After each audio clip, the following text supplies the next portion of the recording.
یہ ایسے ہے کہ قرآن شریف اپنے گھر میں رکھی ہوئی ہے، سارے اس کو بڑے ادب سے اٹھا رہے، پڑھ ہی نہیں رہے کہ اندر لکھا کیا ہوا ہے۔ اسی طرح ان کی زندگی جب ہم ان کے لیے جان دینے کے لیے تیار ہو جاتے ہیں، لیکن ان کے کیریکٹر سے تو سیکھیں کیا۔ ربیع الاول کا مہینہ آتا ہے تو ہمارے دل محبت رسول علیہ وآلہ وسلم دل محبت رسول سے بھر جاتے ہیں۔ ہم چراغاں کرتے ہیں، آتش بازی کرتے ہیں، پٹاخے چلاتے ہیں، خوشیاں مناتے ہیں اور اپنے نبی کریم حضرت محمد صلی اللہ علیہ وآلہ وسلم سے اپنی عقیدت کا اظہار کرتے ہیں۔ کیا صرف خوشیاں منانا ہی محبت رسول ہے؟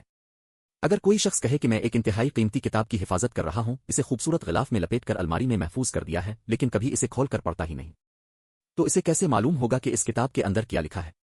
بالکل اسی طرح قرآن کریم ہمارے گھروں میں موجود ہے۔ ہم اسے انتہائی احترام سے رکھتے ہیں، اس کی حفاظت کرتے ہیں، اسے چومتے ہیں، آنکھوں سے لگاتے ہیں۔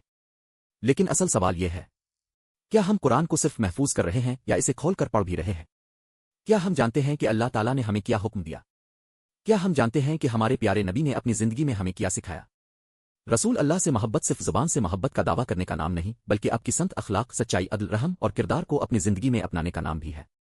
ہم میلاد کی محفل میں نعت پڑھتے ہیں، درود و سلام بھیجتے ہیں، خوشیاں مناتے ہیں، یہ سب اپنی جگہ محبت کے اظہار کے طریقے ہیں۔ لیکن اگر ہمارے معاملات میں جھوٹ ہو، ہمارے کاروبار میں دھوکہ ہو، ہمارے رویے میں ظلم ہو، ہم کمزور کا حق ماری اور پھر صرف جشن منا کر سمجھی کہ ہماری ذمہ داری پوری ہو گئی، تو ہمیں اپنے عمل پر ضرور غور کرنا چاہیے۔ محبت رسول کا سب سے خوبصورت ثبوت یہ ہے کہ ہم اپنی زندگی کو آپ کی تعلیمات کے مطابق بدلنے کی کوشش کریں۔ ربیع الاول ہمیں صرف جشن کا موقع نہیں دیتا بلکہ اپنے آپ سے سوال کرنے کا موقع بھی دیتا ہے۔ آئیے اس مہینے میں ایک عہد کریں، قرآن کو صرف گھر میں نہیں رکھیں گے، اسے پڑھیں گے۔ سورۃ الرسول کو صرف سنیں گے نہیں، اسے سمجھیں گے۔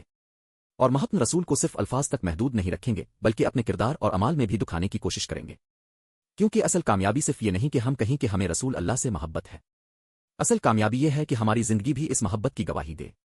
اور آخر میں آئیے اپنے پیارے آقا حضرت محمد مصطفیٰ صلی اللہ علیہ وآلہ وسلم پر دل کی گہرائیوں سے درود و سلام بھیجیں۔